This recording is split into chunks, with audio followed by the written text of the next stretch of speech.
थोड़ी है और दुश्मन हमसे ज्यादा चालाक थोड़ी है।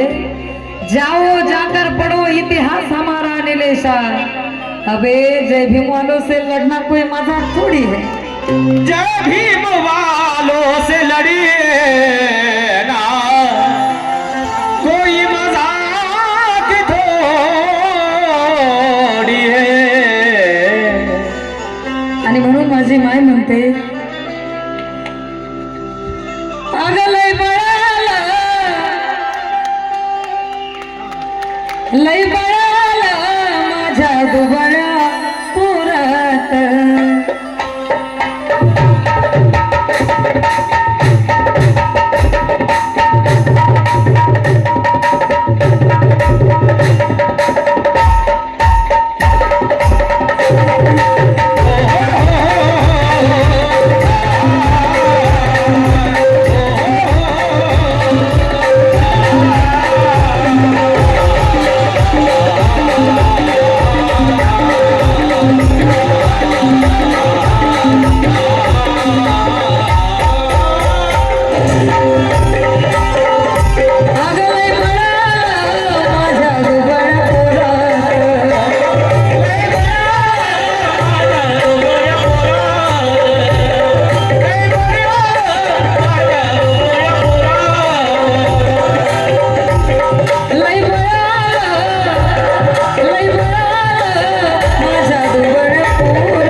लोक म्हणतात महापुरुषांची चळवळ गायकांमुळे जिवंत आहे, पण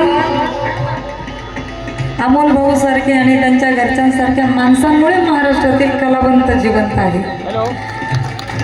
तुमच्यामुळे आम्ही जिवंत आहोत, आमच्यामुळे चळवळ जिवंत आहे, कुणी ना कुणी कुणामुळे जिवंत आहे। आणि म्हणून म्हणायचंय अमोल भाऊ ऐका की विचाराने बा भीमाच्या कार्य त्यांचे ज्वलंत आहे, विचाराने बा भीमाच्या कार्य त्यांचे ज्वलंत आहे। भीमराव धरणी आणि भीम आसमंत आहे, घराघरात जन्मा यावी अमोल भाऊ सारखी माणसं, घराघरात जन्मा यावी अमोल भाऊ सारखी माणसं, कारण अशा माणसामुळेच भीमाची चळवळ जिवंत आहे, भीमाची चळवळ जिवंत आहे।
नाही, आम्ही येडे नव्हतो, आम्हाला येडं बनवलं होतं असे ते. हा, आम्ही येडे नव्हतो, आम्हाला येडं बनवलं गेलं होतं.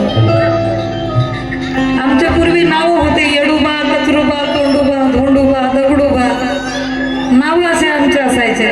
आणि बायांचे बी तेच, दगडाबाई, कचराबाई, कोंडाबाई, टाकून दिलेले नाव आमच्या वाट्याला होते. जर आम्हाला कोणी जर कचरा म्हणलं तर कचराच आम्ही, आमचं नावच कचरा. धोंडा म्हणलं तर आमचं नावच धोंडूबा. काय दगड माणूस आहे की आमचं नावच दगडूबा. हे बाबा, आज आमचं नाव बाबासाहेबांच्या पुण्याईने आज जर आमचं नाव घेतलं तर समजतं हे कुठल्या जातीचं आहे. एवढी पुण्याई मोठी बाबासाहेबांची आमच्यावर आहे, उपकार आहे. पण पहिलं आमचे असे नावं असायचे आणि गावाच्या बाहेर कुठेतरी हागणदारीला आमची झोपडी असायची. पण आज बाबासाहेबांच्या पुण्याईने आमच्या बंगल्यावरून सगळा गाव दिसतोय, गाव. आणि म्हणून माझी माई म्हणते की झेंडा निळा तो दिसतो जय भीमवाल्याच्या बंगल्यावर. झेंडा निळा तो दिसतो जय भीमवाल्याच्या बंगल्यावर. सुखाचा तो डोंगर वसतो जय भीमवाल्याच्या बंगल्यावर. काल जातीमुळे गावाबाहेर वस्ती असायची आमची निलेशा, पण आज ब्राह्मण चौकीदार असतो जय भीमवाल्याच्या बंगल्यावर.